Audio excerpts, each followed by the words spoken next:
It's GERO 508, summer 2025. So what is today? It's the day after the 4th of July, which makes it the 5th of July. It's Saturday, and so we're going to do the third module today, and then I'll do the fourth module tomorrow. And then, as you'll get used to, then I'm going to send them both out as links via email, and then they'll also be incorporated into the class. Okay? Alrighty, so we're going to be making this transition now. We've established, what stress does, okay, and why we use stress. Obviously, it's the fight or flight response, okay, and then when we're cruising and doing nothing else, we have the rest and digest, which really shuts everything down, okay, gives us a chance to rebuild, and so with respect to the fight or flight response, the real problem, of course, in modern human societies is our inability to turn it off, and also for the way we use it. We don't use it for so much for the way it was intended. It was intended to, protect us for really, really stressful, life-threatening experiences. Um, and this includes this kind of the natural order of nature where some predator is chasing us, but also you can take that more to a behavioral and social behavioral context where if times are tough, you need to be able to tap into that stress response to get you through those difficult times. Okay, so our ancestors would have periods of lean times, trying to find things to eat and everything. Speaking of stress, this is Lucy. Where you guys come here, my girlfriend. That's Lucy. I haven't introduced you to Lucy yet. Lucy's a good girl. She's a German Shepherd Pointer. She's a rescue. And we also have her brother somewhere in the house, Desi. Okay, you done? Okay. Um, they're very entertaining and a good form of, unconditional love. So it's a lot of stress relief there. Okay, so and even now in modern day, you're not doing well in school. You should be stressed out, but you should be able to corral in that stress, and then use the energy that comes from it to get yourself going and do well. All right. The problem is, we ruminate and we worry and we have anxiety, and that taps into the system chronically, and then you begin to get the health problems. Like I said, it shuts off the immune system. It is this feedback principle to the brain that I'm going to go right back into our module just to remind you. Okay, and I'm just going to go into module 1, and I gave you a primer as well in module 1. Let's just actually go back here. Right there. Here's the primer. And so I had the slide deck, and so we're going to download that again. Okay. And so we have, these different components of the stress system. Okay, this is the one that we take into action where we're kicking back, have no stress, and this is when it's go time. Okay, what are the players? Just things to remember. Okay, you're going to hear mentioned in the next couple modules of the here's the brain. Okay, so my vision, my sound, okay, my thinking. It will then drive this hypothalamus that brings on board the body. Okay, so you can hear mention of the hypothalamic pituitary, which is the gland that is directly connected to the base of the brain or connected to the hypothalamus. Adrenal axis. So they call it the HPA axis. These guys are all interacting. And a real key principle is this feedback that's constantly ongoing. Okay. So we are releasing the cortisol. It's on board. Okay, it's going to the liver. It's causing a release of glucose so that you can run really fast, so you can feed the heart, so it can beat really fast. Okay, but it's also like I said, it's shutting down things you don't need. So it's shutting down digestion and shutting down the immune system, and it's always feeding back. So when you no longer perceive the stress, okay, then it helps shut it off more quickly. Okay, so it's always feeding back, trying to shut it off more quickly. All right, that's the basics of it. Okay. Um, and you can go back over here. Remember, there's the adrenaline part. Okay, right here, the hardwire adrenaline part. Okay, and the adrenal medulla, and then this is the cortisol part. Okay, alrighty. They're both, again, all about. This is all about your adrenaline. It's all about speeding up, your physiology, so you can fight really well. It also instantaneously releases glucose, and then the cortisol goes to the liver and says, let's release a bunch of glucose while we're at it and shut off stuff we don't need so that we can really defend ourselves. Okay, awesome. And then we learned, okay, that it can get hijacked, okay, during the worst kind of chronic stress, okay, and that you have this deterioration of the sensors that we talked about up here. Okay, right here and right here. So it shows the feedback to the pituitary, feedback to the hypothalamus. It feeds back to the brain. Okay, the key elements, yes, it feeds the hypothalamus, but the key elements is it feeds back to the learning and memory area that we use for recalling stressful events, and does this one we're experiencing stack up? And then the decision maker right here, okay? And you see they deteriorate with chronic stress, as is evidenced in a condition called anxiety condition, post-traumatic stress disorder, okay? And so then the driver of the stress response in the brain, the amygdala, gets bigger, okay? So this is a kind of just a breakdown, deterioration of this hypothalamic pituitary adrenal axis, okay? And you begin to live.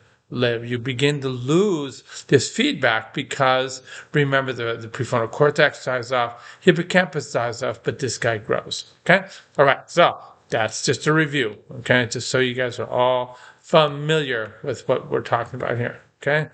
All righty. All right, so what are we going to do here? This is a different lecture I'm doing for a different class, okay? But it does tap into this obesity issue in our country. And we're going to see, so a big part of the health problem is when you are stressed out all the time, it contributes dramatically to abdominal obesity. And that is then a predictor and mechanistically contributes to poor health. Okay? Alrighty.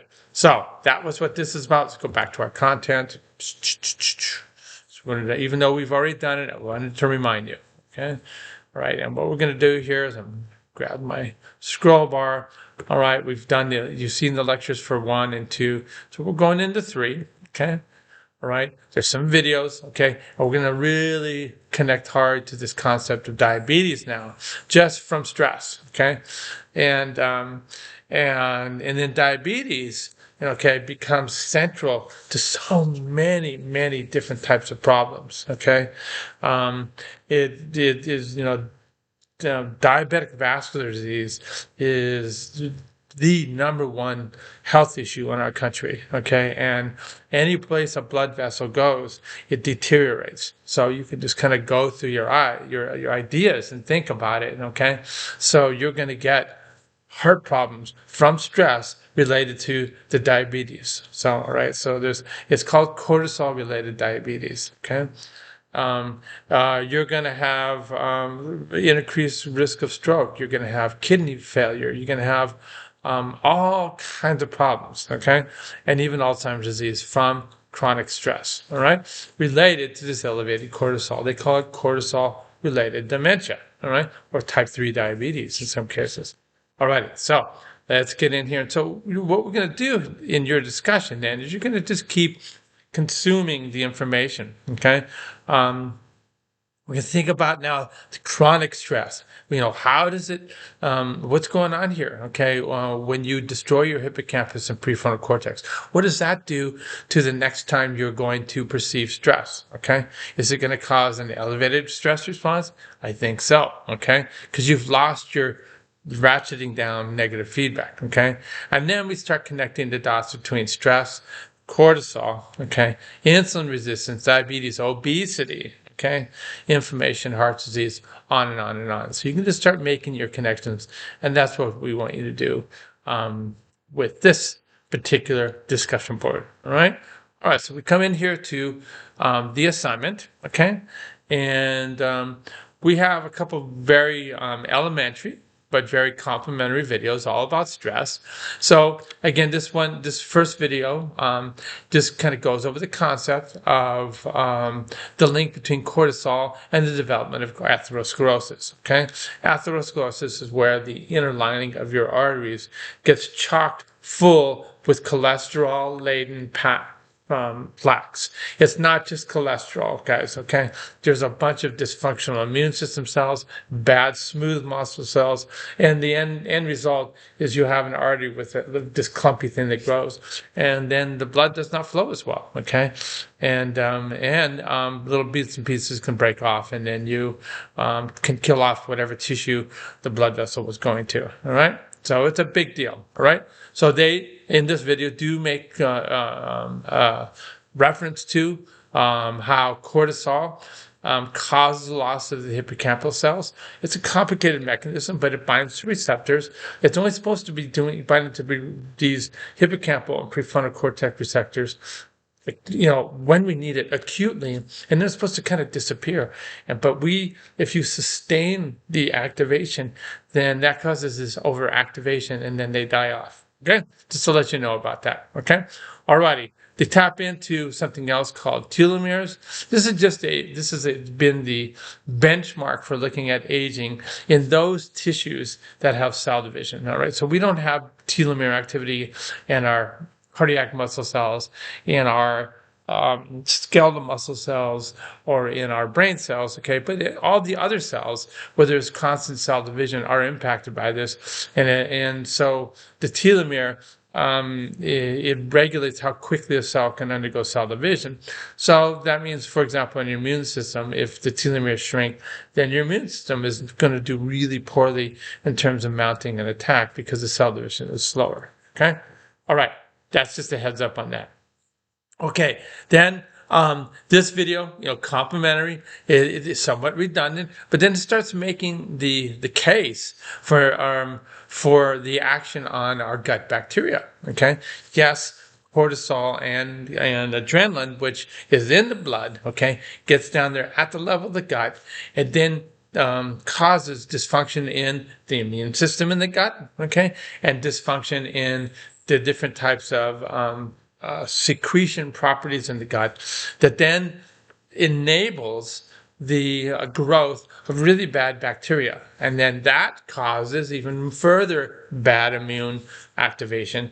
And then the toxins from the bacteria, the side effects of the hyperactivation of the immune system, percolate back up into the brain, and now you start getting this problem. So this is the axis between the gut and the brain. Okay, this is the influence microbiome. So they talk about this. Okay, again they get into the DNA thing. Okay, and again this is really important readout of how functional your cells are that can undergo cell division.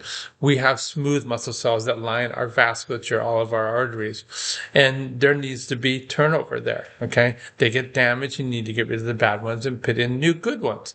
If you have really bad telomere function, then that's going to impact that, okay? All right. Then we get down here and we start really driving home the link between diabetes and cortisol in this particular video. These are fairly short videos, all right? So they're just they're there to let you know about it, okay? And then we can start beginning to start also about inflammation, okay? That is a big part of vascular disease, and impacts brain function. So we have the cortisol, okay, and we have the development of atherosclerosis, and a big part is this inflammatory response, okay. Alrighty, so you have too much immune system when you don't need it, and then when you need it, not enough. So that's a big part of the problem. Alrighty, cool. So then we get into an article, okay, and so we have a quick overview here, Healthline. We always make a PDF file. You have the link. You can look at the link. What I don't like about the link is, I'll show you right here. Well, it's great, and it has all the information. You also have to deal with all these commercials and stuff like that. So here the commercials are coming up, So what we did is we just went over here and took the same article and we created a PDF file. It's your choice, okay? And so in this PDF file, again, you look at all the different ways chronic stress. Okay, it's a combination of chronic adrenaline and cortisol, but mostly the cortisol can cause so many different problems in your overall well-being and health. Okay, we've talked about vascular disease and heart attack. We have high blood sugar and diabetes. I've already mentioned that. The high blood sugar and the elevated cortisol causes development of atherosclerosis, which increases blood pressure.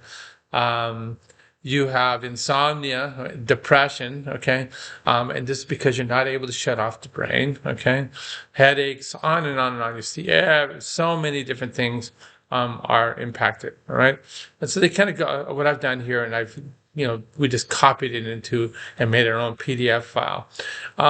You can look at when you're chronically stressed, some of the behavioral components that are kind of hallmarks of that. All right. So anxiety and depression go hand in hand with stress. Okay. You can have sleep problems. Okay. You can be very short with people around you, be irritable. It's very, very difficult. Okay. Awesome. Then we go through the respiratory function, the digestive system, and the muscular system, reproductive system, immune system, all are impacted, just like we saw here in the figure. All right, you can guys go ahead and read up on that, and you'll become kind of aware of kind of the global impact that stress has on all the different parts of your body. Then we have this second article. Okay, again, it's a PDF file here. Make it bigger. And this starts then, making the case for diabetes, okay? But it's a disturbance, again, if we went back to, the hypothalamic pituitary axis, okay? And this is, again, the brain impacting, your perception of stress, and then you release the hormones out of your hypothalamus that tells the pituitary to interact with the adrenal gland and let things happen, okay? When you lose the hippocampus, when you lose the prefrontal cortex, then you're going to be chronically activated. The stress system, the amygdala gets bigger, and there's no point in it. Okay, you're not going to be burning the glucose. Okay, that is being released. Okay, so both the adrenaline and the cortisol go to your liver, and they cause this dramatic elevation of blood glucose. Okay, and you don't use it, okay, because you're not running. You're just kind of ruminating. And so what happens in that high blood glucose gets converted into fat cells. Cortisol is also like, again, it's shutting off the stress response. So the cortisol is like, okay, we've been, running like all out, trying to avoid the jaguar. The jaguar is gone. We still have all this elevated blood glucose. We shouldn't just pee it out.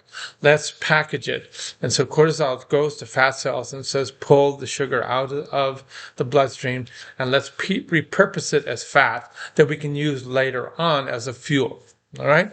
So, but if it's all behavioral, then you'll see that every time you bring in fuel, it goes into the liver. But if you keep extracting it and converting it into fat, then you're going to get this central obesity in your tummy. Okay, and it's called visceral obesity, and that is the center of inflammation, and because it is not normal. The immune system, because there's a lot of turnover. When you get lots and lots of central obesity, fat cells die, and so the immune system's in there cleaning it up. So the immune system is super activated, and then all of that hyperimmune system, its messengers go all throughout your bloodstream and create nothing but inflammatory problems. Okay? All right, so that's what this is all about. All right? So we're looking at the hyperglycemia, okay? That's from stress. Like I said, both adrenaline and cortisol elevate your blood glucose because you're being chased by a lion, okay? All righty. But what happens is over time, okay, both cortisol, okay, and high levels of fat when you do become obese they turn off the sensitivity of your insulin receptors in your muscle cells. Okay. And so they get this insulin sensitivity. So you have peripheral insulin resistance. You have high levels of blood glucose, but it's not going anywhere. So then you start to secrete super high levels of insulin because your brain is in your pancreas. They're saying, we got all this glucose, and we got to package it, okay? And so what happens then is over time, you have this failure of insulin secretions. That's when you go from a type 2 diabetic, where it's mostly the receptors, where you have a type 2 diabetic that now also needs to have insulin injections, all right? So it's a very, very much so downward spiral that you did. This is why you really, really need to control your stress and control your obesity. Okay, so they talk about the visceral obesity in this axis. Okay, and again, it's the compelling evidence suggests that there's a progressive dysfunction of the hypothalamic pituitary adrenal axis. Okay, alrighty. So that just means you're going to be dumping out a lot more cortisol, okay, under the most minimal stressful experiences because of the dysfunction that's happening here. And then it leads to the hyperglycemia. It leads to the insulin resistance, and basically it is a major contributor to becoming diabetic. Okay. All right, so this is the background right here. Gives us a little feel of kind of the epidemiology. It's 2003, so this is obviously 20 years more progressed, even worse. This goes over the hormonal pathophysiology of obesity. You read through it. I've given you this feeling. They always refer to that rarity. Okay, there is a syndrome called Cushing syndrome. Okay, and what Cushing syndrome is an abnormal, pathological, dramatic increase in the size of the adrenal cortex. So these people are constantly pumping out tons of cortisol because of their pathology. And what happens there then is Cushing syndrome patients all have very significant visceral obesity, and they also have significant vascular disease, atherosclerosis, and all the complications that come from that. So they keep talking about that in here, okay? That gives you kind of reasons. So let me think about stress and the same axis happening, okay? Alrighty. There's ways of measuring it. Okay, so we talked about that before in terms of your presentation. You can look at overall levels of cortisol in the blood. Okay, by sampling the saliva. Okay, because it's a fraction that is free. And it's a good readout. Okay, they talk about why the hypothalamic pituitary axis is disturbed. Okay, and again, this goes to this unrelenting stress that you're releasing the cortisol, and then it begins to deteriorate the very parts of the brain that are put into place to control it. Okay, awesome. All right, so then they go into what kind of pathology you're going to see here, and they look at the pathological consequences. Okay, we're going to have very high levels of free fatty acids because of the abdominal obesity, okay, and these high levels of free fatty acids, okay, they really mess with insulin receptor sensitivity. Excuse me, and as a result, that's going to contribute to the hyperinsulin secretion. So this is the kind of overview, okay, of this. Obviously, it's always, everything in life is nature and nurture. So this is the nature, the genes you get, so how you're going to basically respond to stressors, and then the environment is the nurture. What true stressors are you experiencing? Okay, that's going to then cause the activation of the hypothalamic pituitary adrenal axis. releases cortisol. Okay. Again, it goes down here to liver and says, free up all the glucose that you can. Okay. It's a special form of glucose production called gluconeogenesis. And then the glucose gets super elevated in the blood. Okay. It also keeps skeletal muscle from storing glucose. It just wants it to burn it because you're running away from a lion. Okay. And the elevated cortisol over long term really messes with insulin secretion. Okay. Again, what does insulin do? Insulin is a message, okay, to suck glucose out of the blood and package it. But you want, when you're being stressed, you want all kinds of glucose available so you can run, okay? But you're not running because you're just behaviorally stressed. And so what happens then is when you don't use the glucose, cortisol also says, okay, this person's not using the glucose. Let's not let it just be peed out, okay? Because that's what would happen. Let's repackage it, and we're going to turn it into fat, okay? And that's what happens right there. All right, awesome. Okay, so that's the essence of this particular module, okay? And we're back here to where we were. So have fun with the discussion, okay, as indicated, okay? And then what we're going to do is we'll be going to module 4 tomorrow, and we're going to get linking it to some diseases, even more so, okay? We're going to look at depression.